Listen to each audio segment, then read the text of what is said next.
নমস্কার বন্ধুরা, আমার চ্যানেলে আপনাদের সবাইকে স্বাগত জানাই। আজকে উঠেছি প্রায় 6টা মতো বাজে। তো তারপরে সব কাজ টাজ সেরে চা করেছিলাম। আজকে সকালটা চা দিয়ে শুরু করলাম।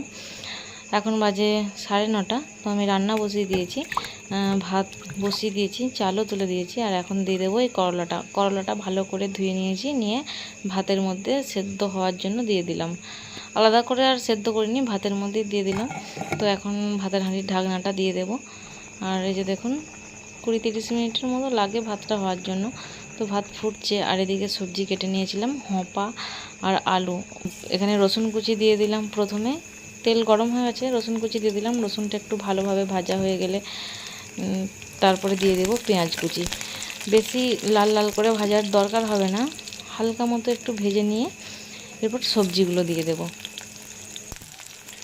আমাদের মা যেহেতু নেই, তাই আমাদের দুজনকে মিলেই সমস্ত কাজটা করতে হয়। বাপিও করে, বাপির প্রয়োজন মতো মাঝে মাঝে রান্নাও করে বা আমাদের কাজে সাহায্য করে। আমি প্রথমে সবজিগুলো কেটে নিয়েছিলাম, তারপরে রান্না বসিয়েছি। আর পেঁয়াজটা দেখুন ভাজা হয়ে গেছে। আর এখন দিয়ে দিচ্ছি কাঁচা লঙ্কা। পেঁয়াজ, রসুন আর কাঁচা লঙ্কা ভালোভাবে ভাজা হয়ে গেলে এখন যে সবজিটা কেটে রেখেছিলাম ওইটা দিয়ে দিলাম। ওটা বেশিক্ষণ ভাজবো না, একটু নেড়ে চেড়ে অল্প পরিমাণে হলুদ গুঁড়ো দেবো, দিয়ে একটু জল দিয়ে দেবো। একটু নেড়ে নিয়েছি। আর এখন দিয়ে দেবো অল্প পরিমাণে টমেটো কুচি। টমেটো কুচি না থাকলে নাও দিতে পারেন, কিন্তু টমেটো কুচি দিলে একটু ভালো লাগে, তাই আমি এখানে টমেটো কুচি দিয়ে দিলাম। এখন দিয়ে দিচ্ছি পরিমাণ মতো লবণ আর একটু হলুদের গুঁড়ো, দিয়ে অল্প পরিমাণে জল দিয়ে ঢাকা দিয়ে দেবো। 10 থেকে 15 মিনিট পর ঢাকা খুলে দেখুন, আমি খুন্তি দিয়ে নেড়ে রেখেছিলাম, সেদ্ধ প্রায় হয়েই গেছে।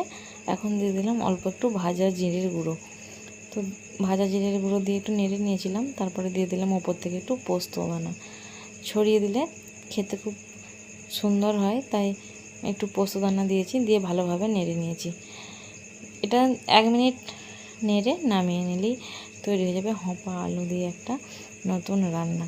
খেতে খুব সুন্দর হয়, চাইলে আপনারা বাড়িতে বানাতে পারেন। আর করেছিলাম কচু আলু ঝিঙে মাছ দিয়ে ঝোল।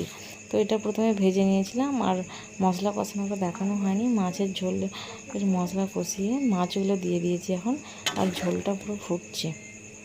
এটা 2 মিনিট ফুটিয়ে নামিয়ে নেব।